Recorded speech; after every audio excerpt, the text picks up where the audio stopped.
I'm going to call the roll now, and then after I call the roll, I'm just going to make a short statement on taking votes from the board members for action items that are on the agenda today. Taking the roll, Chairman Carney? I am present.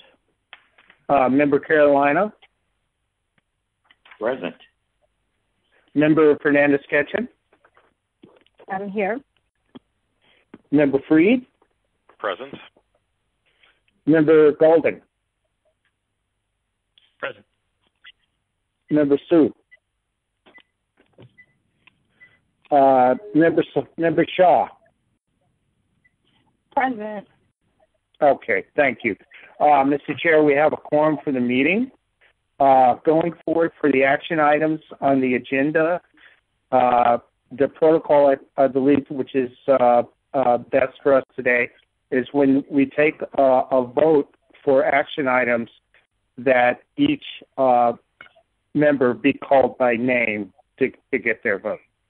Thank you, Al. I was going to suggest it. It's a great idea. It's probably the easiest way to get it done. The first item on the agenda, may I? Is it? Are you?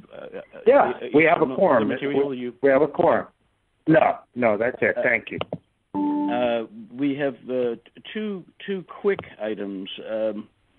We have minutes from the meeting of May 22nd and minutes from the meeting of June 19. We're going to vote them separately. You all had a chance to take a look at them. Thank you, Omar, for getting all these things out to us. The May 22nd meeting, are there any questions about those minutes? Hearing none, may I have a motion, please, to approve them? This is Adam. So moved. Oh. Thank you, Adam. And the second was from? Carolina. Arlene, sorry. Okay. Al, you'll figure that out. I will ask Al that you poll the members. Mr. Member Carolina, how do you vote? Aye. Member Fernandez-Ketchum, how do you vote? Aye. Member Freed, how do you vote? Aye. Member Golden, how do you vote? Aye. And Member Shaw, how do you vote? Aye. Okay, thank you. Mr. Chairman, that motion was approved. Thank you, and unanimously. Minutes of the June 19th meeting are the next agenda item. You've had a chance to take a look at those. Are there any suggestions for revisions? Or hearing none, may I have a motion, please, to approve them? So moved. John Golden. Thanks, John. Is there a second? This is Adam. I second. Second, Arlene Shaw. Adam, thank you very much. Mr. Rodriguez, would you then poll the members? Thank you. Yes, sir. Member Carolina, how do you vote? Aye. Member Fernandez-Ketchum, how do you vote? Aye. Member Freed, how do you vote? Aye. Member Golden, how do you vote? Aye. Member Shaw, how do you vote? Aye. And Chairman Carney, how do you vote on this resolution? For approval. Aye. Okay. Yes. Yeah. That motion is unanimously approved, Mr. Chairman. Terrific. Thank you. The next agenda item, Omar, I'm sorry, is the commissioner with us? He is. I am. Commissioner, how are you? It's good to have you. Chair Carney, it's good to be here. Thank you. Good to talk to you. There is the next agenda item is a presentation. It's a financial update covering fiscal years 2020 and 2021. I know that Joseph is with us. I haven't heard Jeff Lynch yet. Are you there? Yeah, I'm here. Outstanding. Then you all have a floor. And thank you very much, all three of you, for being here. Thank you. So I guess, Chair Carney, I'll get started. So good morning, and good morning to all the board members. Hope everyone is doing as well as can be expected. I'll start the presentation and give a bit of an overview on where FY20 landed and our current FY21 status, and then turn it over to the team to get into detail. So I guess this is slide 2, Omar, we're on. Okay. So where things stand, in general, some hopeful signs, but uncertainty still remains. System revenues for fiscal year 20 in total and FY21 to date have been steadier than expected. And the city is incrementally reopening for business and schools. Normal patterns of activity are still likely a ways away, and we've all seen in recent weeks some of the recent clusters in Brooklyn and Queens that have shut things down. So, we're not expecting things to get back to normal for a while. Operating and capital expenses for fiscal 20 were both below budget, as we've tightened our belt a bit. And again, despite the encouraging signs, there's still reason for caution and risks remain on the horizon. We'll go to slide 3 now, and I'll just talk a bit about DEP's response during the pandemic.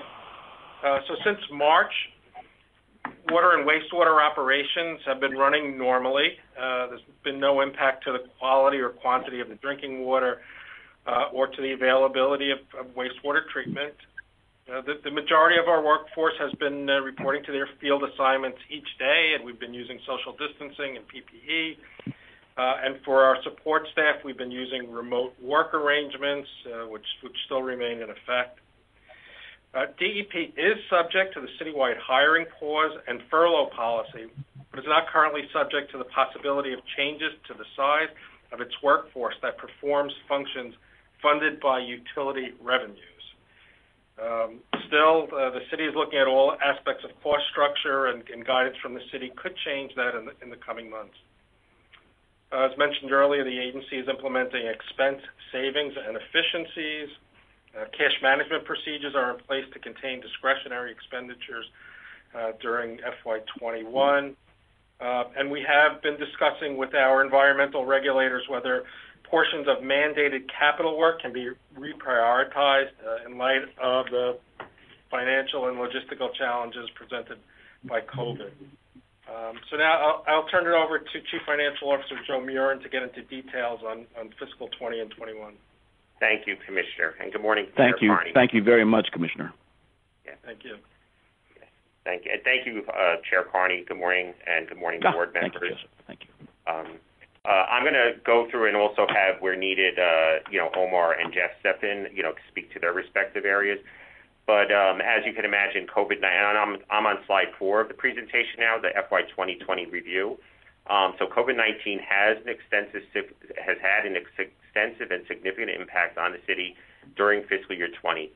And I'm going to let Omar speak to the revenue impact in terms of that. So I'm going to turn it right over to him first. Yeah. So the punchline for fiscal year 20 is that cash operating revenues came in only very slightly below budget. They were about 0.2% below budget, or $16 million below on our $3.8 and change billion budget. We don't like to come in below budget, but I think if you look at where things were in March or April during the worst of the pandemic, I don't know that we would have guessed at that time we'd come in so close to budget. So I think all things considered, this was a pretty a place. This was a good place to wind up for the year compared to where we were back in March and April. If you look at where we were back in March and April, we were seeing year-over-year declines in revenues of nearly 30%. We clawed those back in May and June very nicely, which is how the year finished. I would emphasize, just for the wonkier people on the call, when I say cash operating revenues, emphasis on cash. It's a slightly different presentation I'm talking about here than what you see in that financial packet. The reason for that is we do our financials on an accrual accounting basis, whereas we report to the board on a cash basis, because that's what drives the financial obligations the board is really focused on when it sets the rates for the year. But the two numbers are very similar. It's a similar story between them. But I think, bottom line, we came in, right about that budget, which was, all things considered, a pretty decent outcome. Okay, thank you, Omar. And now on to, and I'll pause for a moment to see if any of the board members have any questions for Omar on the revenue for the year ended 21. Okay, hearing none. So for fiscal year 2020, operating and maintenance expenses were below budget by $93 million. And that was primarily due to lower spending on contracts, chemicals, occupancy expenses, and personal expenses, much of it due to teleworking and slowing down in hiring and operations. Some of those things we may see on an ongoing basis as the pandemic continues. Some of those things we expect to come back in the coming year as, hopefully things get back to normal. I will also say that on the capital side, capital commitments were less than expected due to the citywide delays in processing contracts due to COVID-19. We had originally been scheduled for about $2.5 billion worth of capital commitments for fiscal year 20. We ended the year just slightly above $1 billion in capital commitments. So there was a significant delay in capital projects getting out the door and being able to get committed. We'll talk more about it as we get into 21. So now going over next to slide 5, which is the FY 2021 review. But before I do that, I should just, I'm trying to modulate myself let me pause to see, does anybody have any questions on the year end for fiscal year 2020 before we continue? Okay, hearing none. So now we'll look at fiscal year 2020 review. That's the current year that we're in right now. So we took a very cautious financial posture for fiscal year 2021, adopting a budget that is 13% smaller than the adopted budget for fiscal year 2020. I'm going to let Omar speak to the cash revenue so far. So through October 13th, we were ahead of plan year to date by a nice margin, almost 11%, or $152 million. Now, I want to caveat that number carefully because when we set the budget back in June, we took a very cautious view of the fiscal year, given all the conditions in place. So the headline budget we adopted was for the year a 13% reduction against the budget we had initially for FY 20. So we're outperforming plan, but that baseline we're measuring against is considerably lower than what we had last year. It was down by 13%. Now, if you look at through October 13th, kind of year on year, forget budget, just cash on cash, we're down more than 5%, where we were this time last year, $88 million. So we're doing better than we expected. We took that conservative outlook, but we are still down from last year. Okay, great. Thank you, Omar. Now going back as well onto the operations and maintenance. So for fiscal year 2021, operations and maintenance expense were recertified by the city's budget office, and they were slightly increased by $11 million compared to what was adopted, previously. That was a combination and is a net number of various, smaller items, such as some collective bargaining things that were still pending for the agency, some adjustments that, we coordinated with OMB on. So nothing significant, in that end. On the capital commitment front, for construction contracts, it's still challenging. The backlog of work that I just referenced for fiscal year 20, we're working through. We're expecting to be, registering about $2.5 billion for this year as well. And we think that's going to continue to be a challenge given the constraints that the overall city is having with, just the processing of contracts and payments. And we're working closely with OMB and with the Comptroller's Office and making sure that we can get all those through as quickly as possible.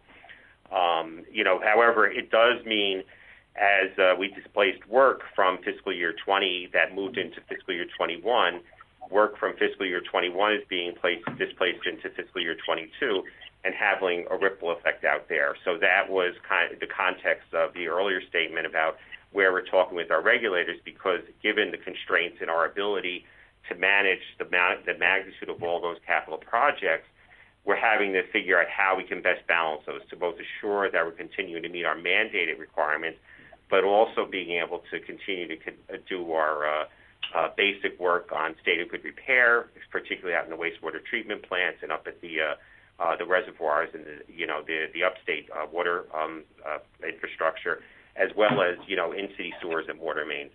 I don't know if, Commissioner, you want to add anything to that. I know it's been, something we've been spending a lot of time on over the past few months. No, I think you've covered it, Joe, and, we've been having some good discussions with our regulators. No commitments yet from them, but those discussions are ongoing. Okay, I'll pause again to see if any of the board members have questions regarding any of those items. Okay, hearing none. We're going to flip over to slide 6, and I'm going to turn it over to Jeff Lynch, Deputy Commissioner for Customer Service.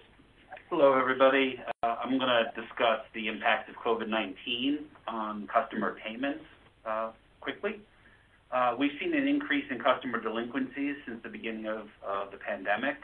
Receivables delinquent by 180 days or more have increased by about 20% through the end of August, or by about $105 million compared to the year before, which includes more than 15,000 accounts becoming newly delinquent past the 180-day mark compared to the previous year. 10,000 of those new long-term delinquencies are accounts that became delinquent beyond the 180-day mark after the start of the pandemic. Thank you, Jeff. Jeff, before you, how do we treat with what happens when you're 180 days delinquent? How does DEP respond to that? What's the answer to how we treat with it? I mean, we continue, Chair, to work through payment agreements with customers that are delinquent, and continue to work through those. I mean, that mark is just a longer-term mark for when it's substantial. A 30-day delinquency is not quite the same as 180 days. 180 days signals to us that there's a more serious issue with the customer, and we do outreach to them as well to make sure they're paying and are up to date as best we can. But Jeff, what does that mean? We do outreach to them. How do we treat with that? If you're 180 days delinquent, what do we do? I mean, are these bone-crushing dunning letters, or are we? How do we determine whether or not a delinquent customer, 180 days, is struggling to do the right thing, or whether that customer is just blowing it off? How do we do that? If I may add, Mr. Chair, one of the things that we have, that you highlight a problem that we have, which is that short of us sending dunning letters and short of the lien sale, which is naturally when a person has reached a more extensive time period of having past due bills past 180 days, we have very little options. We don't have the ability to do credit blemishing. We don't have the ability to turn these accounts over to collection agencies. And particularly in this time and place, I don't necessarily say that's where we want to be anyway. I think we are, though, very concerned, and this is one of the cautionary things that we're worried about going forward, is if the economic downturn continues, we could be seeing a significant growth in the amount of these delinquencies. And the other option that we then have is, as delinquencies grow, it just means that those good payers have to make up the balance, and it could lead to us having to look for a larger rate increase when we come to the board in the spring. At this time, and I think we want to, make clear is that when we had talked back in June, there was some discussion about us having to consider a mid-year rate increase. We're not at that point. We think we're still financially sound, that we're going to be able to get through fiscal year 21 in a very, reasoned manner. However, it is something that and why we're doing this update for, the board, is that we think there are concerns and we want to be watching this very closely. And we think it is going to have potentially implications for when we do come in the spring and are talking about what the rate is going to look like for, fiscal year 22. Joe, let me ask you to do this then. Jeff, you as well. What I would love to get is a regular update of how that number is increasing. The 180-day delinquency number is, and at 20%, is a big number. I don't want the board to be surprised. If you understand where I'm going. Certainly. So we'll structure, between Omar and Jeff. We have regular reporting that we do internally, that we could share with the board as well, and we could give that data to you so that you could see it, keep apprised of it. And would you? Is that a monthly accounting that you all do? Are you in touch with each other every 30 days, every 15 days? How often do you look at that? We track it as much as daily if we had to, but I don't think we're not quite at that point that we need to be doing that. But we would be able to. I think probably monthly would be the best way to start. And that would be terrific, Joe. That would be great. If you could just let us know, if Omar could send to us because you are sending it to him, a monthly update on what those numbers look like. That would, and going forward, beginning at the end of this month, and then November, December, January. If we could see those numbers, I'd be very grateful. Certainly. Yeah, absolutely. Yes. Sorry, wait. This is Arlene. Can I just add something there? I'd love to see the breakdown of what the 20% is. Like, I'll probably get crucified because I'm asking about landlords and not renters. But it would be interesting to see sort of what, and I don't know if you have that granular detail. Just given the way that the water rate is structured, it'd be interesting to see sort of what the breakdown is with respect to who is into delinquency, whether we're looking at single-family homes versus multi-units. Because I'm sure the impact of the eviction moratoriums, the rent not being paid, may have some flow-through, especially for smaller property owners. So I don't know how granular the detail is with respect to those delinquencies, but I think it's also important to understand which of our customers are being hit the hardest and in that 180 days, right? Because I think that there's just going to be some profound impact from the rent moratoriums or the non-payment of rent that we should really be kind of considering when we look at this. It's a great question, Arlene. Thank you. It's terrific. And Arlene, we could get. Let us go back and then we'll see what we can get. We do have that detail. I don't want to say that it's not there. I think it just is a matter of how much effort it takes and how quickly we can get that turned around on a monthly basis.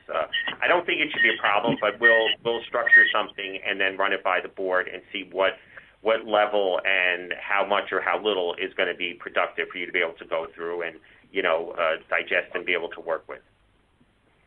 Because I think what I'm concerned about is I think what I'm trying to sort of understand is, I think is understanding what raising rates mean to the smaller landlords and individual homes, or sort of, you're sort of talking about, maybe people who aren't fixed incomes, just that real true middle class that exists in New York, just understanding, how all of the flow through is impacting them, especially if you're a small landlord. So whatever you think sort of gives that level of detail, would be we'd like helpful. to see. Thank you, Arlene. That's terrific. It's great. It's a great point. And I think that people on the phone get it. Thank you. Yeah, and we could definitely get you all that information in some form. So we'll get a few scenarios together and see which one's going to work best for all of you. Based on your review. Okay, if we any more questions from the board before we move on. Not hearing any, I'm going to move to slide 7. I'm going to turn this over to Olga Charnot, the Executive Director for the New York City Water Finance Authority. Thank you, John. Good morning, everyone. Let's talk a little bit about the capital program funding. And as Joe said, I'm on slide 7. Okay. As many of you know, the system's capital program is predominantly funded with proceeds of long-term bonds. The Water Authority has approximately $31 billion of debt outstanding, and we annually issue about $1.5 billion of additional bonds. And this does not include refunding bonds, which the Water Authority issues to refinance its outstanding obligations for savings when the market conditions allow. And obviously, because of that, the amount of refunding bonds we issue varies from year to year. Given the size of our outstanding debt portfolio and the size of the system's capital program, capital market access and capital market health are very important for us, both for proper management of the authority's existing portfolio, as well as to raise funds to fund capital expenditures of the system. So when the capital markets were disrupted in March and April of this year in response to the global pandemic and the efforts to contain it, this was of an utmost concern to us.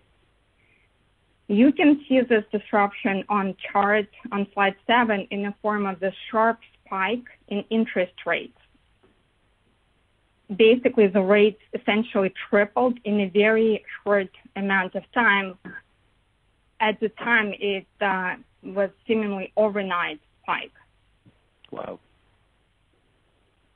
Fortunately, the Federal Reserve and the Treasury stepped in with a number of liquidity and lending programs, as well as market stabilization initiatives. The federal government also passed a $2.2 billion CARES Act and other stimulus programs, and all of these efforts helped the markets to recover. The chart here is for a 10-year bond, but it's fairly representative of the market conditions in general. And you can see that starting in June, early June, the market has largely recovered, although conditions for certain sectors which were hit by pandemic especially hard, such as airport credit, for example, remain difficult. We are actually lucky because we're an essential service provider. So our credit worthiness, and I will talk about this a little later, is holding strong so far. Since the pandemic lockdown measures have been put in place, the Water Authority was in the market twice. In June, we sold about $700 million of bonds, $270 million of which were funding bonds. And more recently, in September, we sold $650 million of bonds, and more than half of that issue was refunding bonds. The current interest rate environment continues to be very favorable to the issuers relative to historical conditions. The borrowing rates continue to stay low. However, the market is much more focused now on credit quality, and we actually saw this in our September transaction. Our spreads were slightly wider relative to our pre-COVID spreads to benchmark, due to increased focus on New York specific credit issues and the high levels of New York issuance in the market at that time. The spread widening was even more pronounced for other city bonds that priced around the same time as our transaction. The market concern with the credit quality was justified because earlier this month, Moody's actually downgraded a rating on a city's general obligation bonds one notch, taking it down from AA1 to AA2. And even after this downgrade, Moody's kept its negative outlook on the city's bonds. Moody's also downgraded its rating on the New York State GO bonds by one notch, from AA2 to AA3. So far, all three ratings on the authority bonds have been confirmed, and we have stable outlooks. However, the tone of the rating reports is very different now.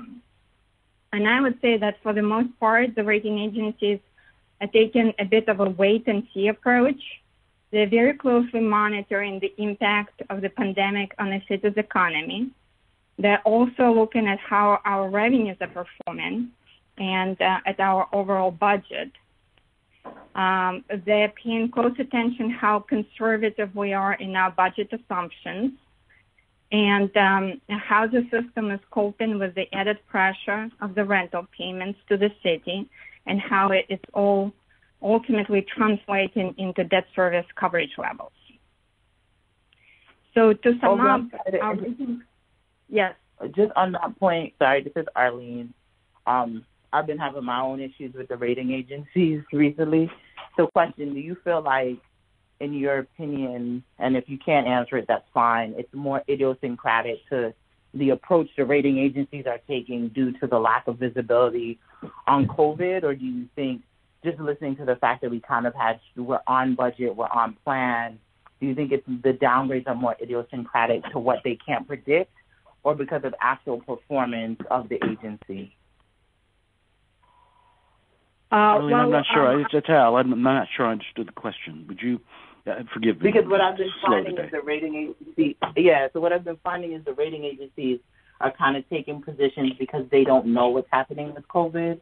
Okay, so they're being got it. a bit conservative. I got it. But it may not be as a result of decreased financials or decreased performance, because they hear that we're sort of at plan. But right. you know what I mean? I hear you. You're asking the question whether or not they're simply being cautious. Are they backing off and waiting to see what's going to happen? Got it. Okay. All right. Right. Versus there's some true financial concerns with the system overall. Got it. Thank you.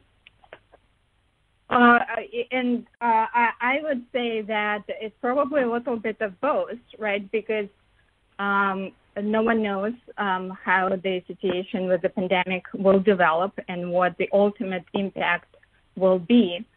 So there is definitely much more cautious in their analyses and their approach. But they're also looking at the hard data.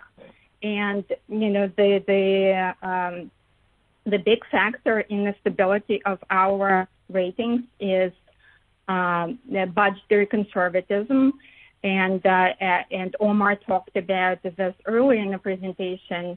Yeah. That our assumptions, especially on the revenue side, were sufficiently conservative, and we actually, basically come in at the end of the fiscal year, very close to projections.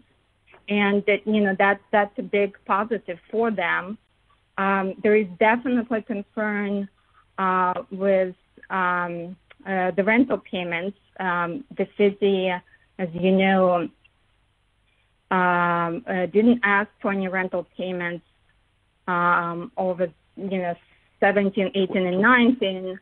The system did pay a rental payment to the city as requested in fiscal 2020, and that's another sort of on one hand, point pressure point. I'm sorry, and on another hand, I think that it speaks to the system's very strong budgeting practices, that it was able to make the payments so late in the year. Obviously, no one foresaw it coming in the beginning of the fiscal 2020 when the budget was put together, and we were able to absorb it in our budget. So that that was another testament to the strength of our budgeting practices. Yes, I think there is definitely a little bit of both in the approach that the rating agencies are taking. But looking at the data so far, the data supports the stability of the ratings. There are more concerns, regarding, this year and the next couple of years, because the financial margins are definitely narrowing. So to sum up, I would say I would probably echo the cautionary words of the commissioner that, so far so good, but by no means we out of the woods yet, and there is definitely kind of more pressure and scrutiny on the ratings. And that cautionary note actually probably applies to the market in general, because, the March and April market disruption we've recovered from, but this is not to say that there will be no unforeseen market events going forward, and that obviously remains a big concern to us. I think, Olga, that you're the expert here. I am not. It's Al Carney. But I think that the November elections will determine, to a large extent, where the rating agencies go with respect to outlook. And I'm worried about that because I don't know what it means. But I, in another part of my life, I have to pay attention to that, and I'm concerned that the outcome of the election is beginning to look directionally predictable. I'm not sure that's correct, but the rating agencies, I think, are sitting back and waiting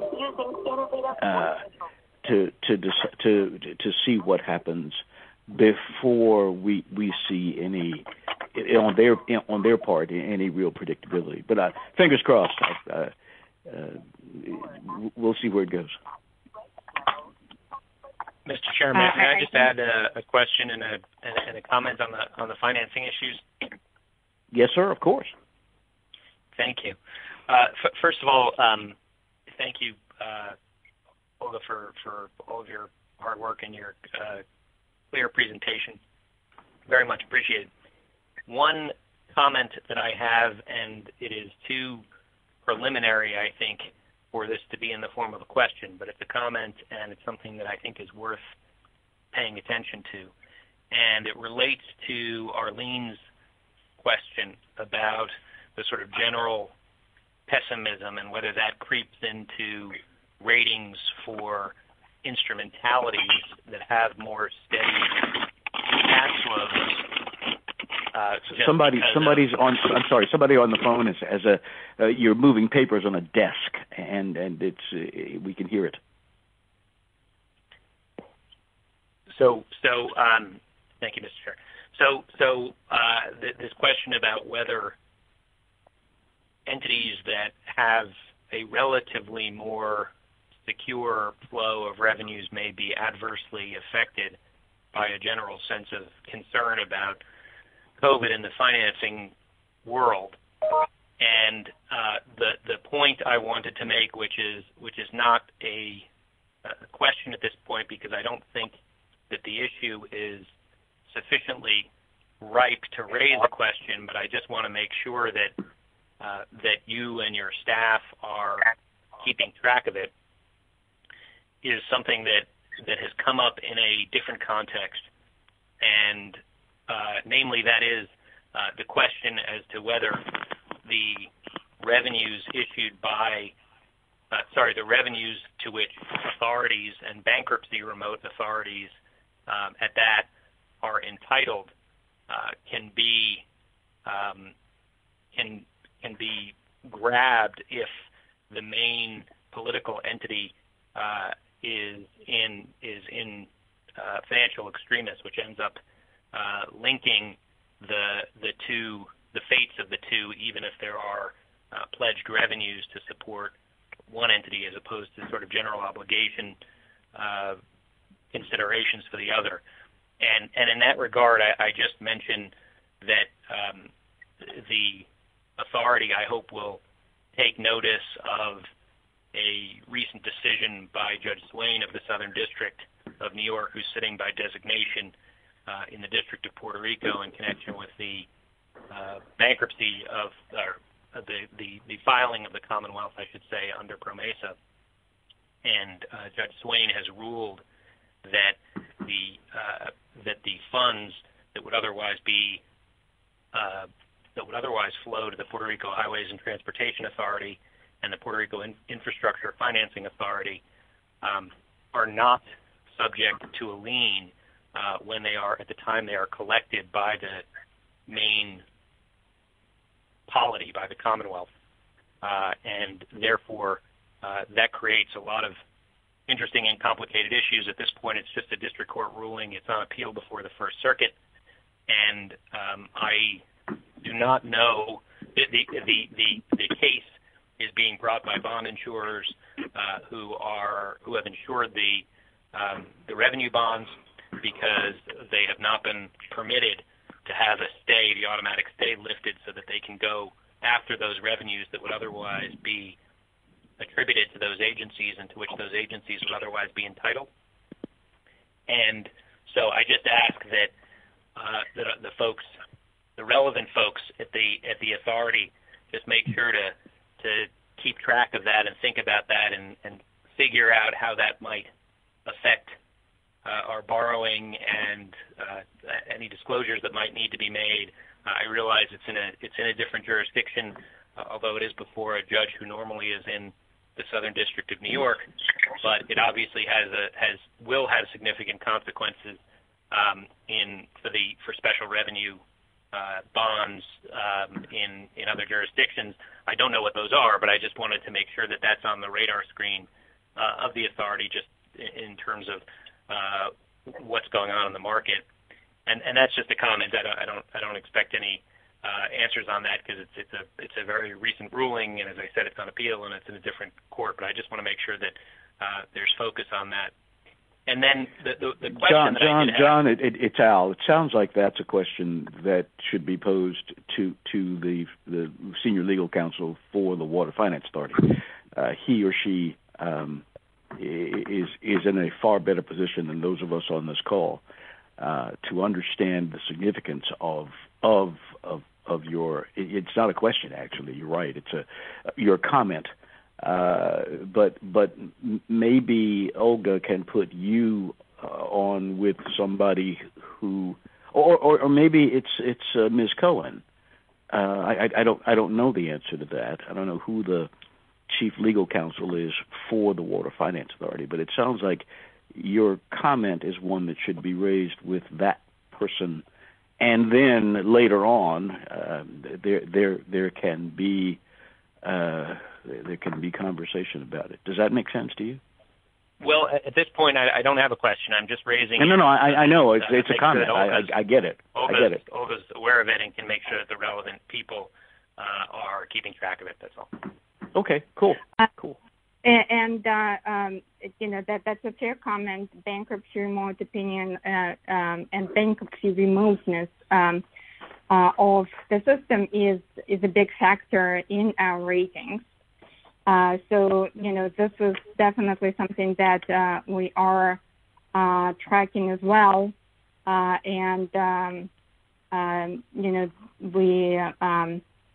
we have both our internal legal team as well as our co-bond counsel team advising us on these matters.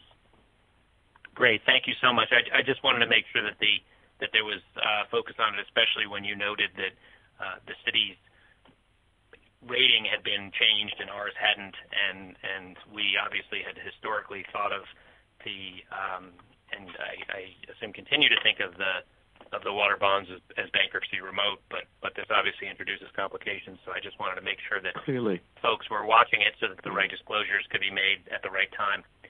The question that I had, which is on a different track, which related to the amendment of the certificate with respect to the rental payment, is really just whether we can ask and whether we can expect from the Waterboard staff going forward, who do such a great job of preparing materials for us and keeping us informed in general, that unlike in the past couple of years, that if and when the certification as to the funding requirements from the city are amended, that amended certification be circulated to the board promptly upon receipt. Immediately on receipt. Absolutely. That was something that in the last fiscal year we did not find out about until the subsequent year's rate hearings because of a comment by an interested party, and this year I understand that shortly after just from the packet that we've gotten, I see that shortly after our rates were set, there was an amendment to the certificate. So I would just request that going forward, in the event of any kind of an amendment, that it be circulated, that the amendment be circulated forthwith to the members so that we're aware of what the obligations are of the system. Yeah, we can commit to doing it, John. That's not a problem. We'll make the board promptly aware upon receipt of requests or revised documentation with respect to the rental. We'll do that. I apologize for the delay in notification last time. We'll do it promptly going forward. Thank you, Omar. Appreciate it.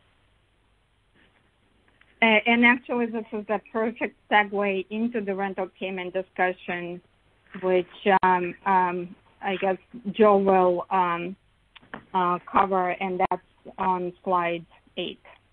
Yeah, and I think, thank you, Olga, and I think you touched on a lot of the topics that are bulleted on the slide there. What I would point to is start with bullet 3, which is that, as we know, there were no rental payment requests from the city back in 2017, 2018, and 2019. But due to disruption of COVID-19, the city did request a rental payment of $128 million for fiscal year 2020, and that is incorporated in the financial statements that is in front of the board for review now. And they have requested and received or are receiving the $137 million for fiscal year 2021. These amounts were about half of the allowable amount of the rental payment according to the lease. These amounts, as John just pointed out, came to us sort of late in the game, so they were not part of the board's budget adoption previously. The fiscal year 2020 payment was funded using debt service savings, prepaying less debt than in past years, and by ending the year with a smaller cash balance. The fiscal year 2021 rental payment will require amending the board's budget, which is before the board for today's consideration in one of the resolutions. And I think, as we discussed yesterday during the audit committee, for the joint audit committee meeting, there is the disclosure note. The 20 amount is in the financial statement. The 2021 is disclosed, and I think, as was discussed with the auditors, there is the degree of probable and estimable constraint in terms of predicting or projecting what any future rental payment may or may not be like. At this point in time, we have no indication that there is going to be additional requests from the city for, any more of the rental payment for fiscal year 2021, but that's not to say that it still is not out there as a risk. And I think that's something that Olga has highlighted and has also been noted by the rating agencies as well. I'll pause at this time to look forward. This is Adam Freed. Quick question. As we skip a couple slides ahead, and as we're going to get to, we're projecting a need for a water rate increase next year. Wondering how much of that increase, how that compares to the increase in the rental payment of $137 million. Kind of what percentage of the projected increase that's needed to meet our needs can be attributed to the rental payment? I know that we also do have the agencies or the systems rate consultant Ed Marcus of Amawak on. I don't know, and I don't like to put Ed on the spot like this, but I will. And if we don't have an answer, we can always circle back to respond. No pressure, Ed. No pressure at all. I was just clicking to try to find the latest model very quickly, but if you don't mind, I will take Joe's suggestion, and if we could get back to the board members, I'd appreciate that.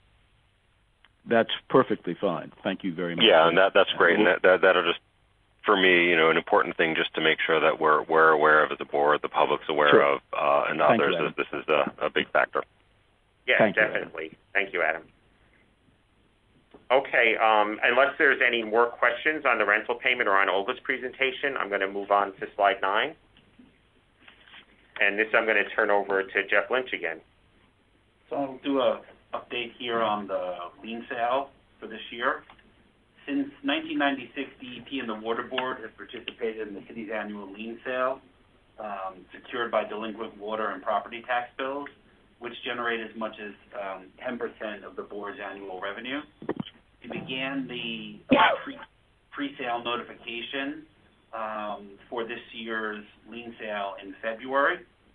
As many of you know, it's been suspended 3 times at this point, first in April, then again in September, and then again in early October. I apologize for it says November here. The new date to end the lien sale is November 3rd right now, and it's been, again, postponed to provide additional customer relief in light of the pandemic. Additionally, the current lien sale authorization expires at the end of this calendar year. So as it stands right now, we don't have authorization for a lien sale in calendar year 21. The current expectation is that the lien sale will be finalized during this calendar year, but again, given the uncertainty on the economy and due to the pandemic, we have no assurance that the sale will definitively occur before the end of the year.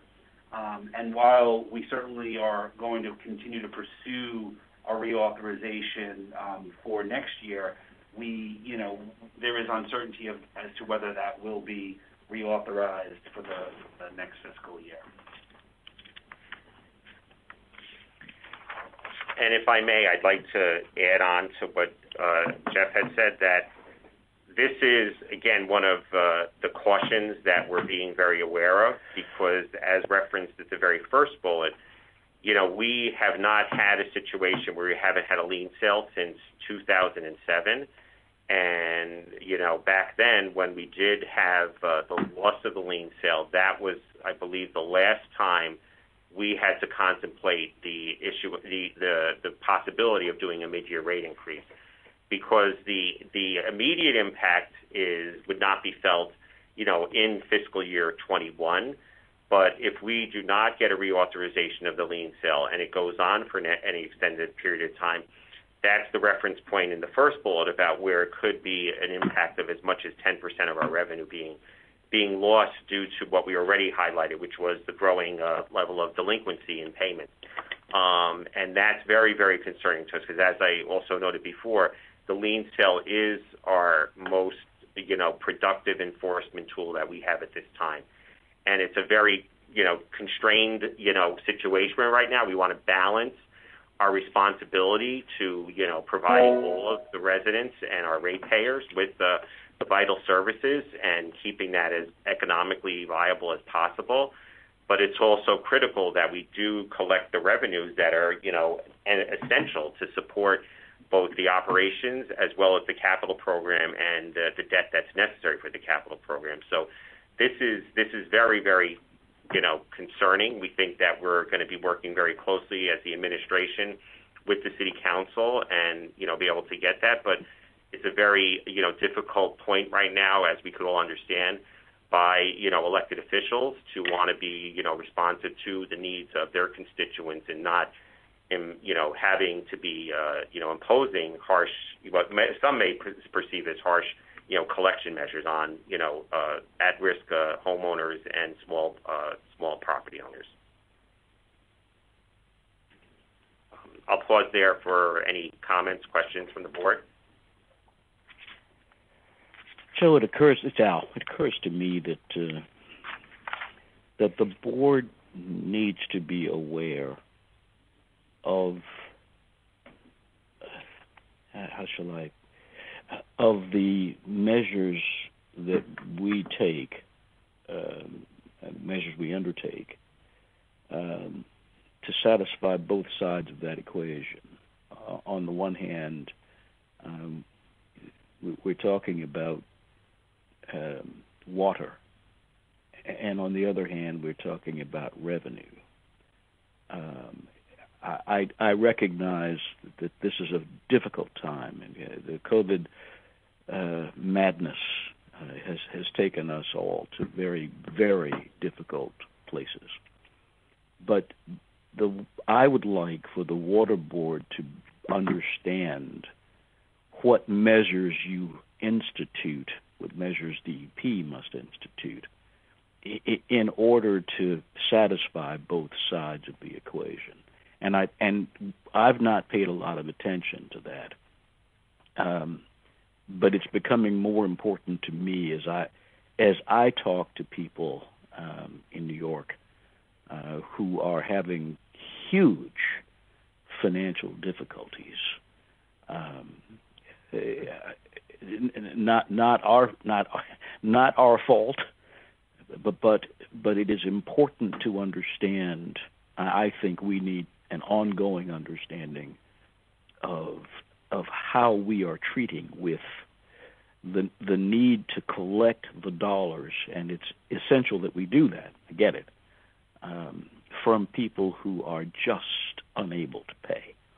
I get it, but can we spend some time? Will you and Omar spend some time with us on the phone next meeting? We'll call one a special meeting if we need to, talking about how we're going about parsing those decisions as best we can. Oh, definitely, Mr. Chair, definitely. And I think it's a very relevant and, you're right on target in terms of what we're grappling with here in balancing, keeping the rates affordable while also being able to maintain the system. And what I want to add is that it's when you have such a large operation where we're running, Sure. 14 wastewater treatment plants and, operations all through upstate, the operations and maintenance becomes a very hard area to be able to say that's where you can find savings. We are looking at that, as we noted earlier on. Then you're really, in a very difficult situation of having to then balance it predominantly on the capital program. And that means deferring or canceling, critical projects or, mandated projects, as we've been talking about as well in terms of, working with our regulators. And, we're very wakeful as well for what's going to happen post-November. There's been a lot of talk in both sides of the aisle about an infrastructure program, which would hopefully go towards, critical water and sewer wastewater operations as well. So I think, yes, the short answer is we can engage with you and make sure the board is fully apprised as to what some of those decision points are and how we're going through that. And I think the other thing, too, and I'm looking at Jeff here, is which he could speak to, is the billing system, which I think we also want to update the board on as to where our status is with that. I think we're ready for it at this meeting, but that could be a follow-up meeting as well. So, Jeff, if you want to talk a little bit about that. Well, and I was just going to touch on quickly, part of what you, Chair, had raised was how we work with customers here, and I think the extension of the lien sale has allowed us to do a great deal more of outreach directly to our customers via notices, via robocalls. We worked actually for the first time, worked with City Hall and the finance department to do some live calls to folks that were not as responsive to the mail, email, and robocalls. And we've done virtual events as well, virtual events where we do presentations and with finance department, walk through the issues, and then refer people to our agents that are waiting to work through their payment agreements. So we've been very aggressive with that. Actually, we've been able to work out this year, because of the extension, we have actually been able to work out a higher percentage of the accounts receivable collect. This meeting is being recorded and/or transcribed. Sorry about that. Additionally, as many of you had seen, the Banking Commission and the City Council also, at the recommendation of the mayor, had lowered the interest rates for the first quarter of this year to 3.25% and 5% for the year. So folks that are coming and getting payment agreements from us are in that category. But they also created a special 0% category for only the first quarter of this year for folks that have a documented COVID hardship that work, and the finance department verifies that for us, and then we apply that 0% for the first quarter. So there has been an aggressive outreach to customers. We've worked a lot with electives in the extended lien sale window to resolve payment agreements. And just I would remind you all that the payment agreements have, are 10-year agreements. They're, yes. There's zero down payment. So again, if somebody's, single-family homeowner or someone owes $1,500, that's again extended over a 10-year period with 0% down. In most cases, unless they've already had a payment agreement and broken it. So there are a lot of things we're doing on this front here as well, Chairman. And we'll also provide an update on the new billing system in upcoming board meetings. And Jeff, don't misunderstand. I know how hard you're working to it's an equilibration. I mean, you're trying to figure out how best to do what's correct and for both the system and for the ratepayers. I'm real clear on that, and I'm grateful for your expertise. Just want to make sure that you know and that staff knows that no matter how difficult you think this is, when you're in your office or at your home and looking at your computer, this time in New York's history is horrible for so many people. To the extent that we can figure out how to be more accessible and not necessarily less demanding, but more understanding of what it is that how people are suffering right now, then we need to figure that out if we can. The end. I'm sorry. I've had a couple of experiences in the last 2 weeks that are just I can't. I had no idea how much people are suffering right now in New York, and hospital situations, sitting in emergency rooms, talking to people who are.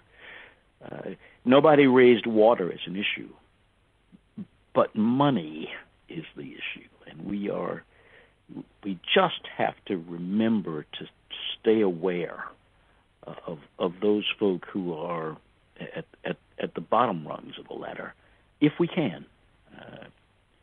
I'm sorry. I get a little carried away sometimes. Forgive me.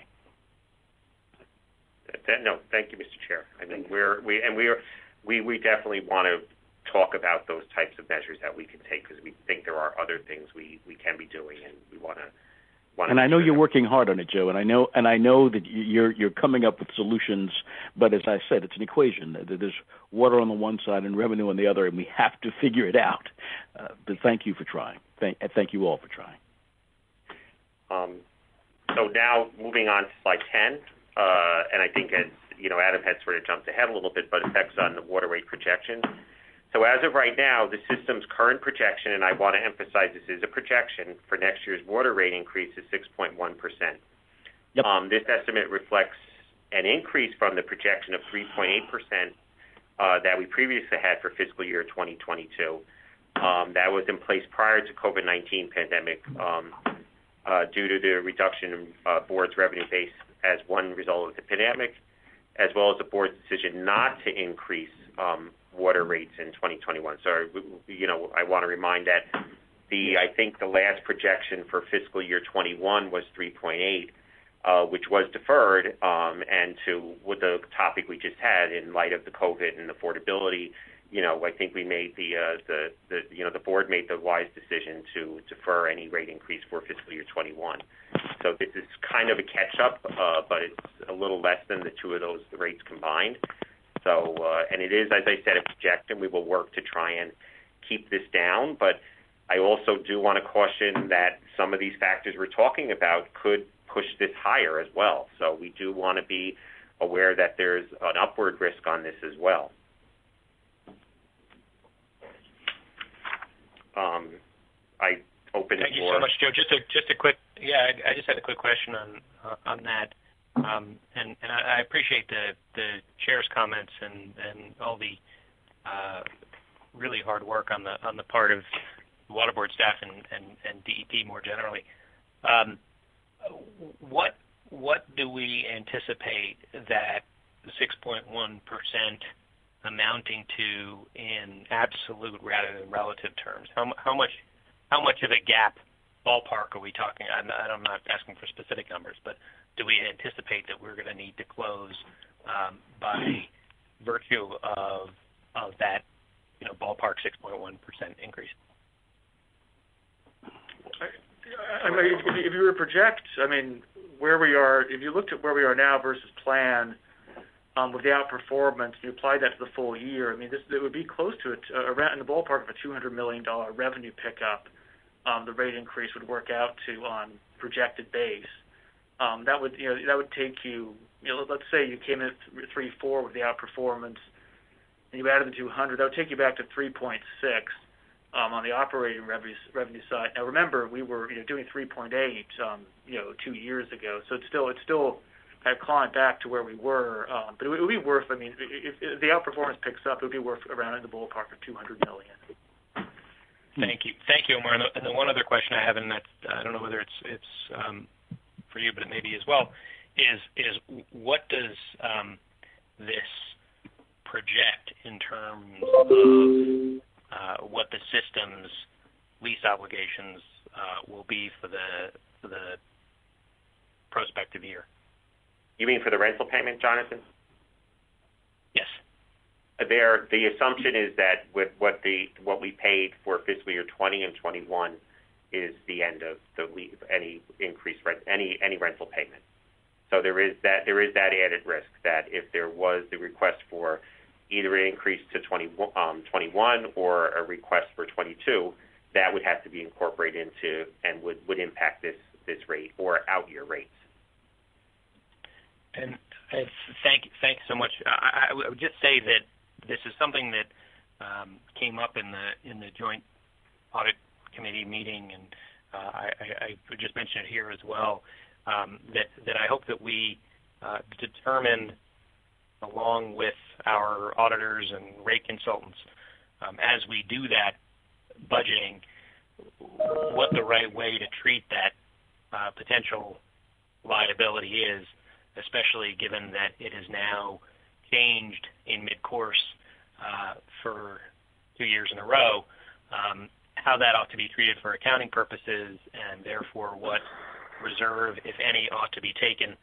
And so I just want to make sure that is factored into the budgeting process appropriately, and then obviously would be disclosed publicly for the purposes of the debt we issue and the like. But I do hope that conversation and expect that conversation will involve consultation between the authority and the Waterboard, and hopefully will also include the outside auditors to get their perspective on what the appropriate treatment is for budgeting purposes going forward. Yeah, and this is Adam. I would just echo. No, wait. This is Al. I'm sorry, but John, thank you very much for raising it. I think that the matter has been raised now with the outside auditors. I believe that our independent auditors are aware of the circumstances that you are raising now, and I think they have opined. At least I'm told that they have opined with regard to the sufficiency of the reserves that we have taken, that we will or will not take, depending entirely on their point of view. I think they may need some more time to think through that. Happy to have that conversation with you, John, whenever we can. But I think the auditors are now aware and are looking at that matter. Adam, forgive me for interrupting. No problem. And I was just going to. Mr. Chair, I wasn't. Yeah, I was just saying. I just wanted to make sure that was. Again, this is a point that is not ripe for a question at this point. Just to I agree. Make sure I agree. The need to do that is on folks' radar screen, because if we think about the full extent of the potential liability on the rental payment, it sounds like that 6.1% could become a double-digit increase and we're talking about obviously then a much bigger number. And so I just want to make sure that it's accounted for properly. I was not. I was not asking definitely any. Right. I know. And Joe's questions that require a response right now. Right. Joe's going to make sure that doesn't happen, John. I sure hope so. I will make every effort. I can't promise anything right now. I will, if I may, before Adam, you go. I think, as we had said previously, as the auditor said yesterday, there is the standard of estimable and probable that we don't meet for having to be able to make it, as you said, Jonathan, to put a reserve or accrual for this. I think the point that we always strive to, and which I think Olga spoke to, is just keeping the financial statements as strong as possible affords us the capability of being able to withstand, a contingency such as the rental payment or anything else that may come along. So that's, one of the things I think that gives us the financial credibility as a system and the great ratings that we're getting from the rating agencies right now. So just an aside there, and I'll turn it now over to Member Freed.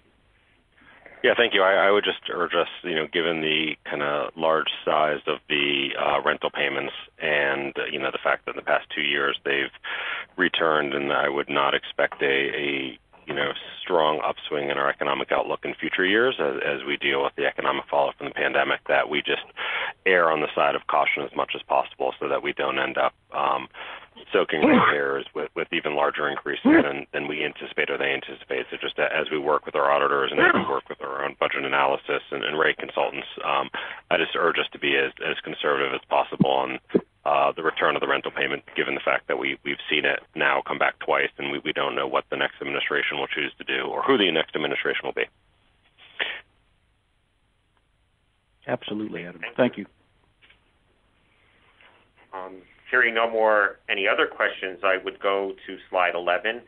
And I think we've touched on all of these, I won't read through each of those lines other than go to the bottom line, which is the total projected expenses for the system. That when we adopted the budget, and this is part of, the resolution that's in the board's package, we were at a budget of $3.321 billion. And now the amended budget that is for the board's review is at $3.315 billion. And this gets back to, I think, the previous point that Omar had said, if we look at the note down at the bottom of the slide, how for fiscal year 20, the budget was $3.816 billion. So that is still a budget that's significantly below where we were just back a year ago. And it's through our, management of the financials of the system, both on water, the DEPs, the Waterboard side, and the Water Finance Authority side, that we're able to still, keep up the regular level of operations and maintenance in the system going along strongly. Any questions before we go to the conclusion for this presentation, which I'll turn over to the Commissioner? Thank you, Joe, and thanks to all the board for their input. I'll make this really brief because we've discussed all of these bullet items in detail during the call. So, as we said, compared with revenue projections, we did hopefully see the worst of the pandemic in the spring, and fiscal year 20 finished close to budget, as we said, and 21 is ahead of the reduced estimates. We talked about, rental payment and expense variances, but overall change so far is a modest $6 million reduction through total revenue requirement. Status of the lien sale and delinquent water charges, as we talked about, remain a bit uncertain, so we'll keep an eye on that.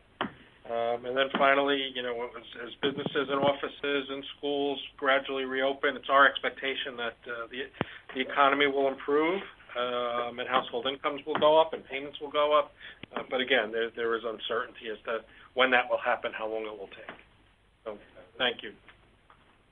Thank you. Okay, so are we at the next agenda item? Yes, I think we're at the resolutions, Mr. Chair. Thank you very, very much, Joseph. This is item 5 on the agenda. The Joint Audit Committee of the Water Board and the Water Finance Authority met yesterday, received a terrific presentation from our new auditors, Grant Thornton, their first completed audit for us. They have given us an unmodified opinion, a so-called clean opinion. Congratulations to Bob Balducci and his staff. Terrific job that they've done. There are no material weaknesses in the financial statements. The auditors were very complimentary of both the Water Finance Authority staff and also Omar Nazem. And Omar, thank you very much for all the work that you have done in support of the Water Board's position with regard to the audit.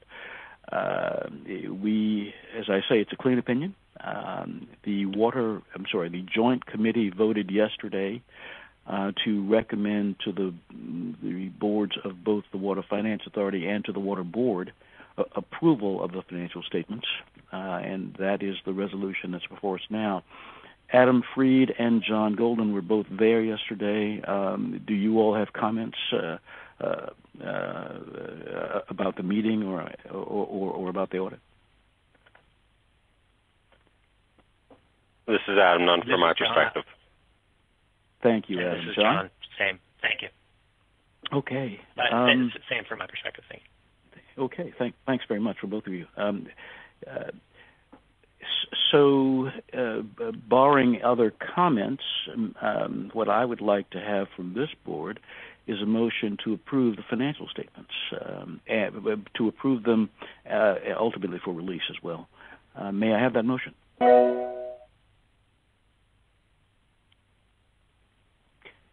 So moved. This is Adam, second. All right. Thank you both very much. Will you poll the board, Mr. Rodriguez? Yes, sir. Member Carolina, how did you vote on this motion? Aye. Member Fernandez-Ketchum, how do you vote? Aye. Member Freed, how do you vote? In favor. Member Golden, how do you vote? Aye. Member Shaw, how do you vote? Aye. And Chairman Carney, how do you vote on this motion? Aye. Okay. The resolution has been adopted. Thank you. Thank you, Mr. Rodriguez, and it has passed unanimously. Are there the next agenda item is number 6, the approval of the investment guidelines and financial year 2020 report. I don't know who gives that report. This is Omar. I can give the quick summary. The investment guidelines, there's no change from last year. In fact, there's no change in quite some time. The guidelines, in short version, allow us to buy conservative fixed income securities, even within the range of what's permissible. Our practice for years has been to only buy short-term U.S. government Treasury securities, so the least risky is the least risky. That hasn't changed. We don't see that changing. We did that in FY20 just as we did in FY19, and it was a less profitable investment strategy in FY20. We made money, luckily.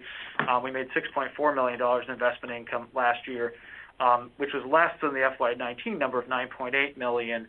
The major reason for that was we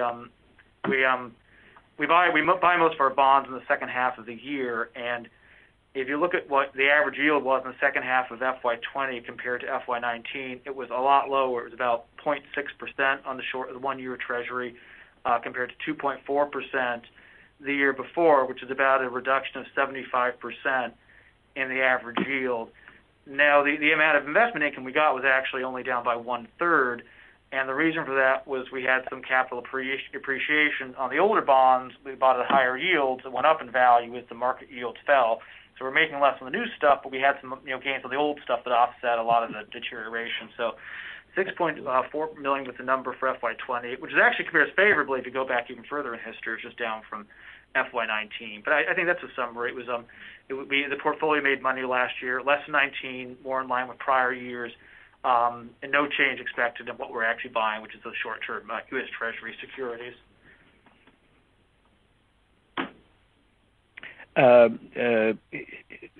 So we are voting on the. We're going to approve. We're going to vote to approve the investment guidelines. You're approving both to keep the existing investment guidelines in place for the next year, or for the current year rather, and you're voting to accept the FY20 investment report, which is a schedule of the portfolio holdings, the buys and sells, and the investment income number. So it's the two. Thank you very much, Omar. May I have a motion? This is Arlene. So moved. Arlene, thank you very much. Is there a second? Evelyn, second. Thank you very much, Evelyn. Mr. Rodriguez, would you poll the members? Yes. Member Carolina, how do you vote on this motion? Aye. Member Fernandez-Ketchum, how do you vote? Aye. Member Freed, how do you vote? Aye. Member Golden, how do you vote? Aye. Member Shaw, how do you vote on this motion? Aye. And Chairman Carty, how do you vote on this motion? Aye. Thank you, sir. The motion has been approved. The resolution has been approved. Has been approved unanimously. Again, yeah. We are now at the 2021 annual budget. Is there a presentation, or we've seen a summary. Omar, is there something that you want to tell us about this? Joseph has already actually mentioned it. He referred to it. The numerical document is it's page 11 of the PowerPoint for anyone following along, and then also there's a detailed schedule. The kind of detailed numbers behind the resolution. That's in the online pack as well as in members' packets. It's the kind of the blue and white page. Yep. Thank you. Are there questions? Hearing none, may I have a motion, please, to approve it? So moved, Demetrius. Thank you, Demetrius. Is there a second? Arlene, second. Eileen, thank you very much. Thank you very much, Arlene. Mr. Rodriguez, would you poll the members? Yes, sir. Member Carolina, how do you vote on this motion? Aye. Member Fernandez-Ketchum, how do you vote? Aye. Member Freed, how do you vote? Aye. Member Golden, how do you vote on this motion? Aye. Member Shaw, how do you vote? Aye. And Chairman Carney, how do you vote? Aye. Mr. Chairman, the resolution has been unanimously adopted. Terrific. There is one more agenda item. It is a presentation. No board action required. Water demand response in New York City during COVID-19. There are two people who are standing by to make the presentation. Please, you got the floor. Ms. Licata and Aaron Morey. Yes, thank you very much. This is Angela Licata speaking, and I'm glad you mentioned Erin Morey. I would like to recognize the terrific work that she's done on this topic, along with Amanda Cashman on her staff. And Erin is welcome to jump in to underscore any of the points that I'm going to make today, or to certainly point out anything that I may gloss over. In recognition of all of the challenging topics that you've covered already this morning, I do want to just cruise through the material and hit the top notes for you. And if you would kindly recognize that water demand trends since the beginning of the pandemic have really been of great interest to us. And so we have taken the time to do a very deep dive on this information, supported by our Commissioner Sapienza, and we wanted to give you a basic understanding of that information today. So we are showing basically on slide 2 the overall demand, or if you will, customer consumption of our product, which is drinking water, from the period of March 1 to August, the end of August. And we do have September data, which I can cover a little bit later. But this is basically the volumetric monthly trends that we're seeing as compared with 2019 data. And you can see that we have the red line, which is your 2020 consumption, and 2019 is your black line. And roughly, we are fairly consistent overall on a volumetric basis. So nothing really disconcerting when you're looking at it from that overall consumption. When you look at slide 3, we are showing basically that the residential demand is staying fairly consistent with slight upticks, whereas our non-residential demand has shifted quite dramatically. So not too surprising that our 6-month total is basically balancing out because of the increases in the residential that are offsetting the decreases in the non-residential consumption during that period. So moving to slide 4, I'm sorry, slide 4 is the cover page. Please turn to slide 5, where you will see that the meter-billed residential demand increased an average of 2.8%, as we were just showing, and then you will see along the x-axis the customer classes and how they are utilizing water differently year over year from 19 to 2020. You can see that the largest gains were in the single-family and two-family users, and that the largest losses all the way to the right by about 10% for the mixed residential and commercial. Moving on to slide 6, we are showing you a borough depiction of consumption, and you can see that the meter-billed residential demand decrease driven by the single-family declines, and that the greatest losses were in Manhattan, and there were certainly gains in the outer boroughs. Oh, God. Hello? Okay. I don't think this is telling us a story other than one that we've known, but here is the information, and it's shown nicely on the graphics.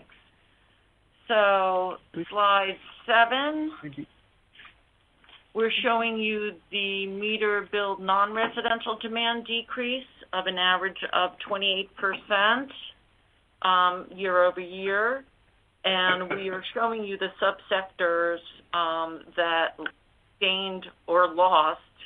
Generally speaking, these are losses. So you can see that the airports were down a tremendous amount by about 48%. You can see schools and colleges, our universities are also down quite a bit. Trying to think of what else to point out. Restaurants, obviously. So really, we're seeing these sectors with the largest decreases. And again, this is the 6-month period, if you will. We have seen recovery.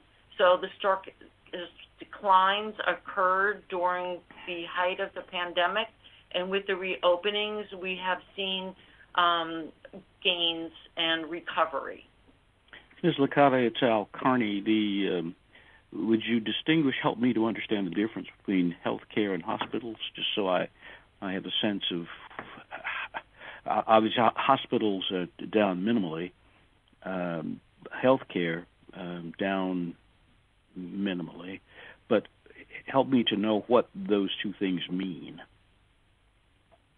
Yeah, well, the hospitals are generally the private hospitals, and healthcare, I believe, are, and Erin, please chime in, are more of the the offices and medical practices.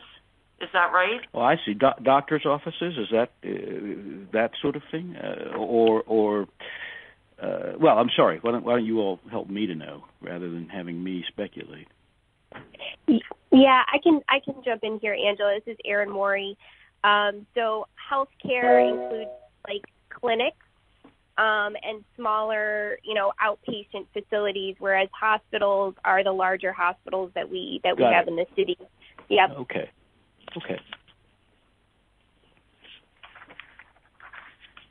So turning to slide 8, we thought it would be interesting to show the non-residential demand also based on the meter billed customers by borough.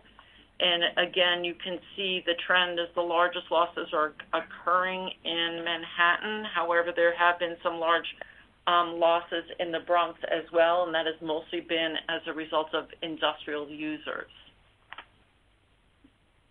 And slide 9. So I'm sorry. So industrial businesses in the Bronx.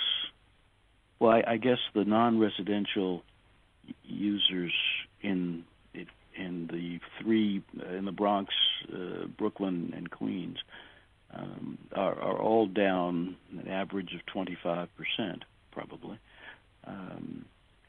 But what does that mean? Does that mean that people are not in the Bronx and in Brooklyn and in Queens? People are not working. These businesses are closing. These are restaurants and cottage industry type places. Well, what do the numbers really represent? Yes, that is absolutely correct. It does represent a potentially closed business or an operation that has scaled back, and that the water demand at that location, has declined.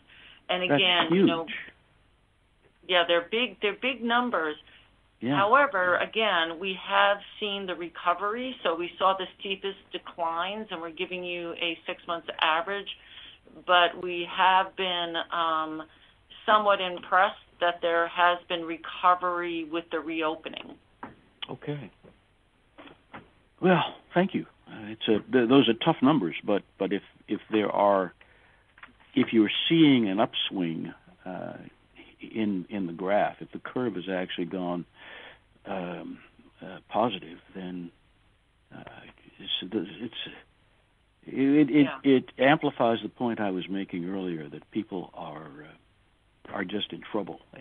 But this is getting better, at least in those 3 boroughs. That's a good thing. Yeah, there has been some recovery, and I'm going to temper that with a little bit of more sobering news on the summary slide. So you'll definitely have something to take that away. I hate to dampen the spirits, but so slide 10, if you just bear with me, is really just a quick note about the non-meter bill demand trends. Yes. So what we're seeing in our non-metered customers is that they pretty much mirror the meter bill demands. Non-meter billed residential demand increased. At the same time, the non-residential decreased. So when I go to the summary slide, what I'd like you to walk away with is an understanding that the demand decreased sharply in mid-March through May and began rebounding in June, and there were even some moments in August where I think we were actually even above our 2019 demand. So residential demand increased overall, and this is something that is significant. I do think relates to something that you said earlier in the meeting. So Manhattan being the outlier, the borough demand and single-family customers in that borough certainly decreased. But the outer borough customers on the residential side have increased. And we are taking the next step to understand exactly where those events occurred most dramatically. The non-residential demand. This is a very interesting slide. The last point you made, increased residential demand, does not necessarily equate to increased revenue. That's an interesting conclusion. It makes sense based on what you on your bullet point there, but I would never have gotten there. So, which is to say that the sectoral trends are nuanced, which is of course your title. This is a very interesting slide. Thank you. Yeah, and that is essentially the point that I wanted to leave you with. So we're going to be watching these trends very closely. We're working, closely with Jeff and his team, and we're going to be sharing information back and forth, and we'll be able to update you on what we see as time unfolds. Thank you. Your overview, the slide 12, I just saw it for the first time. Forgive me, I had not seen this before. DEP's sustainable rate structure is a holistic rate study that will analyze water. These two slides are very interesting. Thank you. Thank you for taking the time to think these through and then to present them to us. And now I'll stop talking because this has already been the longest Waterboard meeting I've ever attended. But thank you. This is a great presentation. Thank you. Yeah, and Angela, this is Adam. Thank you. This is really fascinating and still grappling with, and my head's whirling with the implications of what all of this shows us about the patterns and responses in the city, economically, geographically, and whatnot from the pandemic. I love looking at the sustainable rate structure analysis summary, which is, as everyone on the board and staff knows, is something that's really close to my heart.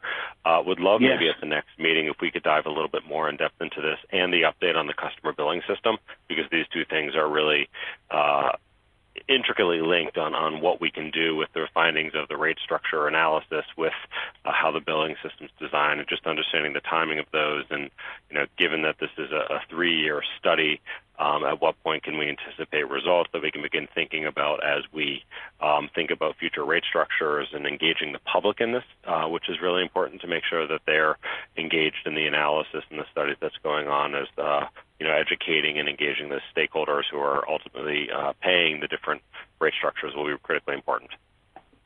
Absolutely. Yeah, we're firmly committed to a robust public engagement process. Tomorrow will mark our kickoff internally.